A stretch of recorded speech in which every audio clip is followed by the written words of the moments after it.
simulation d'entretien Campus France et les questions pièges d'entretien Campus France à éviter. Quand on vous parle des questions pièges, c'est les questions du genre pourquoi, comment, ce genre de questions. Ce sont les questions gênantes qui sont souvent posées dans les entretiens Campus France.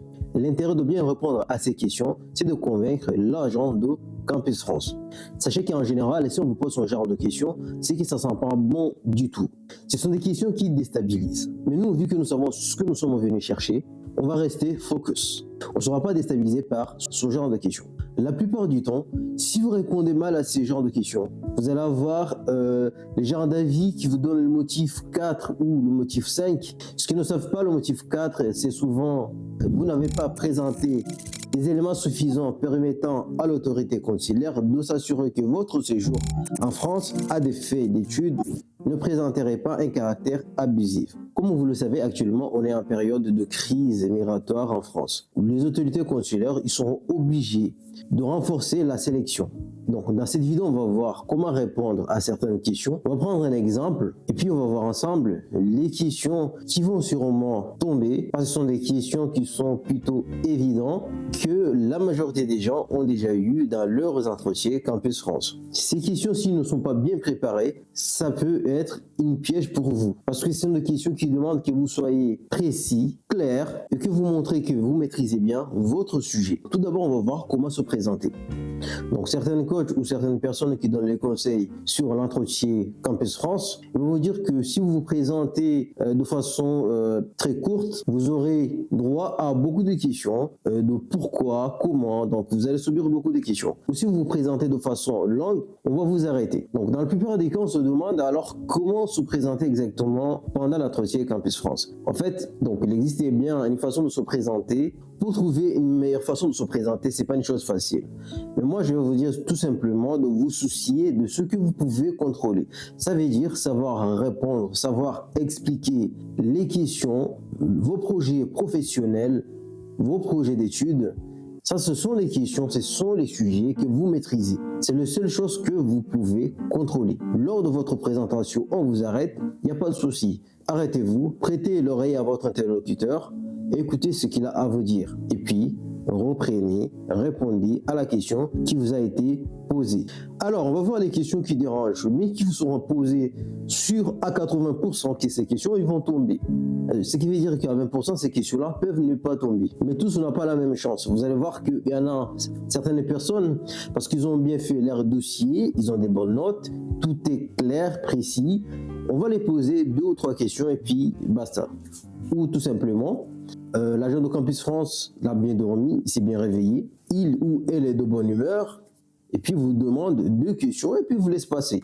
Ou vous n'avez pas beaucoup de chance, ce jour-là, il est mal réveillé, vous pose énormément de questions, et là c'est à vous de pouvoir expliquer, de convaincre cet agent qui est en face de vous. Tout ce qui concerne se faire interrompre, se faire répéter lors de l'entretien, il n'y a pas de souci. Ça, on ne peut pas le contrôler. Mais aussi, avant d'aborder le sujet, je voulais insister sur un point qui est important.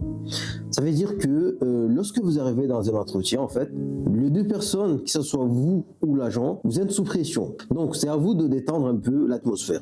Dans la plupart des cas, les agents ils vont essayer de détendre un peu l'atmosphère. Si vous êtes bien présentable, ça veut dire que vous êtes bien habillé. Donc, vous êtes allé chez le coiffeur, vous sentez très bon, vous arrivez confiant. Donc là, vous allez détendre l'atmosphère. Soyez confiant, faites comme si vous expliquiez un élève en face de vous. Donc, soyez maître de votre sujet, de votre entretien. Donc ça, c'est le mindset dans lequel il faut que vous soyez lorsque vous allez arriver à l'entretien Campus France. Soyez confiant, en regardant en face à la personne qui vous interroge. Faites comme si vous êtes en train de donner une explication.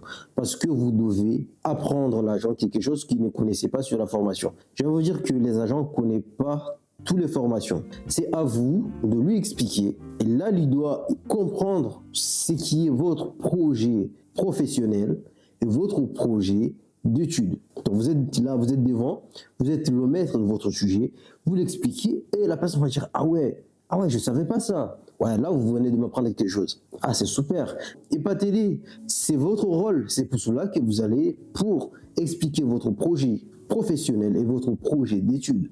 Donc, maîtrisez bien votre sujet. Et des fois, c'est mieux de ne pas trop détailler le sujet, juste dites les choses nécessaires. Donc voilà les questions qui vont sûrement tomber à 80% dans votre entretien Campus France. La première question, vous la connaissez. Présentez-vous. Ça, c'est la première chose. La deuxième question, quel est votre projet professionnel? La troisième question, quel est votre projet d'études?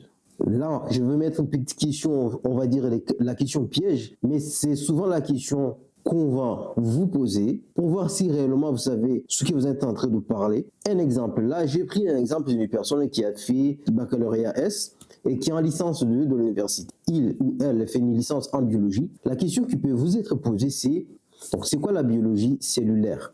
Ou c'est quoi la sociologie? Donc si vous avez choisi la sociologie, on va vous demander la définition de la formation que vous allez faire. Donc la définition de la formation que vous allez faire, ça c'est une question qui risque de tomber. Et puis on va voir la question comme quoi, quel est votre projet professionnel, quel est votre projet d'études. Donc c'est les questions qu'il faut bien répondre parce que vous êtes la personne qui a rédigé la lettre de motivation. Vous savez bien votre projet d'études, vos motivations, pourquoi, et vos projets professionnels. Là, on va arriver dans les questions dites pièges. Pourquoi avoir choisi cette formation? Ce sont des questions souvent qui sont posées de façon directe. Pourquoi avoir choisi ce projet professionnel? Pourquoi avoir choisi la France? Et aussi une autre question qui risque de tomber. Connaissez-vous quelqu'un qui vit en France? Voilà, c'est une question qui est un peu piège. Donc les questions avec comment allez-vous financer vos études en France? Ou par exemple, si vous avez les notes qui sont très basses à une certaine période, par exemple en terminale, on va vous demander pourquoi cette période-là, expliquez-nous pourquoi vous avez une mauvaise note dans cette matière-là. C'est à vous de savoir donner une bonne argumentation. Il y a beaucoup de questions. C'est la même chose pour les gens qui vont changer, par exemple, avant ils faisaient un cursus en biologie, après ils changent, qui vont en mathématiques, ainsi de suite. On vous demandera sûrement pourquoi vous avez changé d'orientation carrément. J'espère que vous n'êtes pas beaucoup à avoir fait le changement d'orientation parce que il faut donner une très belle explication à cela. Lorsque vous vous demandez une question, connaissez-vous une personne qui vit en France? Pour répondre à cette question, soyez plutôt simple et soyez franc. Voilà, si vous connaissez une personne qui vit en France, dites que vous connaissez une personne qui vit en France. Bon, si c'est un cousin, j'ai un cousin qui vit en France à tel endroit. Si j'ai une famille, j'ai des cousins, j'ai ma tante qui vit en France, j'ai un ami qui vit en France, voilà, qui travaille là-bas, et ainsi de suite. Dans la plupart des cas, on vous demande ces questions pour savoir si, au niveau de l'intégration, ça va être facile pour vous. Et ou si vous avez un problème, que ce soit l'argent ou autre problème, est-ce que vous allez avoir les difficultés? Des fois, il est intéressant de dire la vérité. Si vous connaissez personne, dites que vous connaissez personne en France. Voilà, c'est simple. Vous connaissez personne en France, mais voilà, vous allez vous intégrer, vous êtes une personne sociable et que voilà, ça ne vous causera pas de soucis de faire de nouveaux connaissances. Alors, concernant la question, comment allez-vous financer vos études en France? La première chose, il faut faire comprendre que vous n'avez pas des soucis financiers. Donc, cette question, même si on va revenir après, comment il faut répondre, mais il est préférable que vous montrez que vous n'avez aucun souci au niveau des finances. Soit vous dites que c'est vos parents qui vont financer les études, ou c'est quelque chose que vous avez préparé longtemps, donc vous avez fait les économies, vous avez mis de côté, et aussi vos parents, ils vont vous aider pour financer vos études en France. Donc, alors une autre question qui pourra vous être posée, c'est donc est-ce que êtes-vous renseigné sur le logement en France? C'est une question importante parce que ça va montrer la motivation et la préparation de votre dossier, sachant que la question de logement, c'est une question qui est difficile. Il faut vous montrer que vous avez déjà fait vos recherches concernant les logements. Donc, il faut connaître les prix de la vie en France. J'ai déjà fait une vidéo sur les 5 pièges questions à éviter lors de l'entretien Campus France. Là où je vous parle du coût de la vie en France, même si actuellement il y a un changement au niveau du coût de la vie en France, on va dire que le coût de la vie, il a un peu augmenté. Bon, il a carrément augmenté, surtout au niveau de nourriture, ainsi de suite. Mais tout ce qui concerne le logement, ça a augmenté, mais pas beaucoup. On est toujours à la même échelle. Vous pouvez aller regarder la vidéo ou vous pouvez faire une recherche sur Internet. Mais il est important de connaître le coût de la vie en France. Comme je disais tout à l'heure, on va faire une sorte de simulation. Là, on va prendre un exemple d'une personne qui a fait le bac S et qui est en licence de biologie, qui veut postuler en licence de biologie. Et aussi, soyez prêts à répondre à la question. Pourquoi, si par exemple vous étiez en troisième année et que vous avez postulé en deuxième année, il faut que vous soyez prêts à répondre à la question. Pourquoi vous avez postulé en deuxième année alors que vous étiez en troisième année? Donc, je vais répondre à cette question pour que je n'oublie pas. Qu'est-ce que vous pouvez donner comme réponse? Vous pouvez dire que vous avez choisi de faire un recul d'1 an parce que vous voulez vous préparer de manière plus approfondie. Vous pouvez répondre que après avoir visité le programme de la deuxième année, vous avez pu remarquer qu'il y a des programmes qui n'ont pas été approfondis ou qui n'ont pas été enseignés dans votre cursus actuel, que vous voulez approfondir, maîtriser. C'est pour cela que vous souhaitez plutôt apprendre les bases, les solidifier et puis continuer pour réussir vos études. Alors, comment vous présenter de façon simple, claire? On prend un exemple d'une personne qui a fait le bac S, qui est en deuxième année de licence de biologie. Je me présenterai comme ça.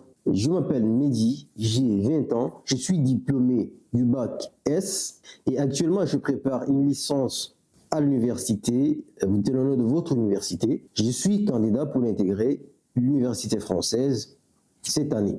Là, je viens de donner le nom, mon âge, mon dernier diplôme que j'ai fait, qui est le baccalauréat scientifique, et puis ce que je suis en train de faire actuellement. Après, pourquoi je suis là? Donc, j'ai postulé, je dis que je suis candidat pour intégrer l'université française cette année.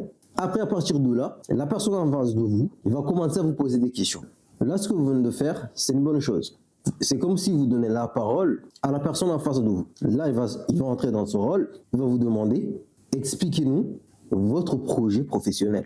La réponse que je vais donner en tant qu'étudiant en licence de biologie qui a fait le bac S, donc comme vous allez le voir, mon projet professionnel est cohérent avec mes formations précédentes. Expliquez-nous vos projets professionnels. Donc, après mon master, je souhaite travailler en tant qu'ingénieur clinique et épidémiologique, donc dans un institut de recherche ou dans une entreprise pharmaceutique. Donc là, vous venez de parler après la finalité de votre formation. Là, vous venez de dire un sujet, donc la personne en face de vous, il ne sait pas exactement ça veut dire quoi, un ingénieur de recherche clinique et épidémiologique.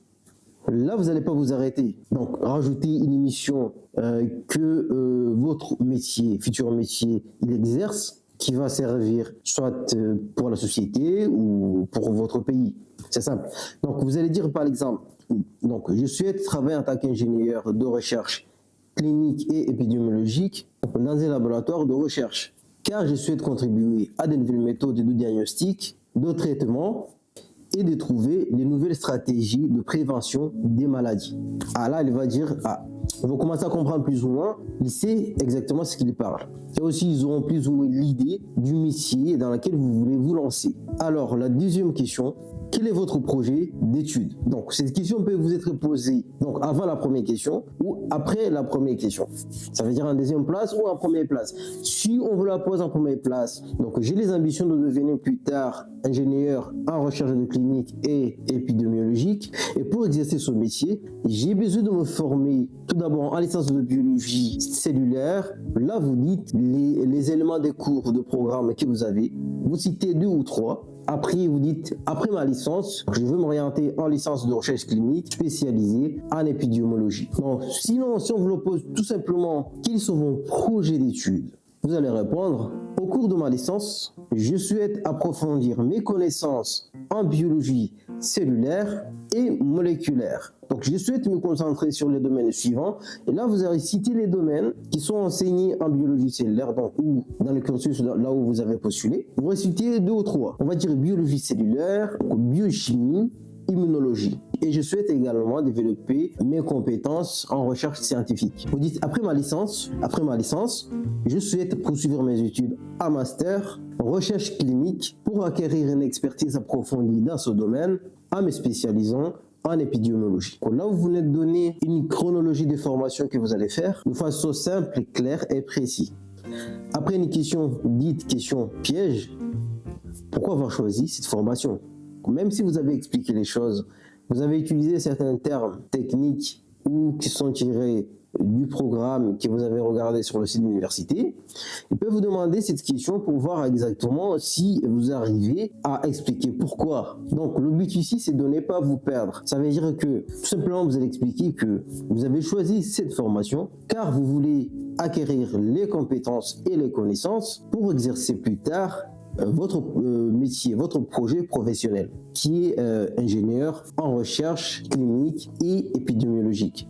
Vous pouvez dire tout simplement ça peut passer, ou soit vous pouvez rajouter, si vous connaissez bien votre sujet, vous dites, en effet, cette formation vous permettra d'étudier les cellules et leur interaction, ainsi que les mécanismes de la maladie. Elle me permettra de développer mes compétences en recherche et en épidémiologie. Si on vous demande pourquoi vous avez choisi cette formation, vous allez juste répondre que vous avez choisi la formation parce que cette formation, vous connaissez déjà les compétences que la formation va vous donner. Donc vous allez dire que parce que cette formation me permettra d'acquérir les compétences et les connaissances dans tel domaine.